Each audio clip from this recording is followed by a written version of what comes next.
Crypto futures ટ્રેડિંગમાં consistent profit મેળવવું મુશ્કેલ છે? તો આજે જોઈએ MEXC પર કેવી રીતે step by step consistency build કરીએ. MEXC પર એકાઉન્ટ ક્રિએટ કરો અને અમારી રિફરલ લિંકથી 20% ફીસ ડિસ્કાઉન્ટ મેળવો. ધ્યાન રાખો ઓછો ખર્ચ વધારે નફો.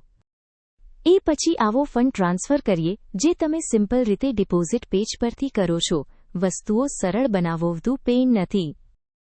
KYC વેરીફાઈ કરવું ભૂલશો નહીં. આથી તમારું એકાઉન્ટ એક્સ્ટ્રા સિક્યોર અને વિથડ્રોવલ વધુ સરળ બને છે. હવે ઓર્ડર પેનલ પર આવીને સ્ટોપ લોસ અને ટાર્ગેટ સાથે ઓર્ડર પ્લેસ કરો. રિસ્ક મેનેજમેન્ટ એ કન્સિસ્ટન્સીનું મુખ્ય રહસ્ય છે. ક્રોસ અને આઇસોલેટેડ મોડ સમજવું ખૂબ જ જરૂરી છે. જો કંટ્રોલ રાખવો હોય તો આઇસોલેટેડ ચૂઝ કરો. બિગિનર્સ માટે પરફેક્ટ. MEXC પર 500x સુધીનું લેવરેજ ઉપલબ્ધ છે, પણ ધ્યાન રાખો, ઊંચું લેવરેજ બરાબર ઊંચું રિસ્ક. હંમેશા તમારા સ્ટ્રેટેજી અનુસાર ટ્રેડ કરો.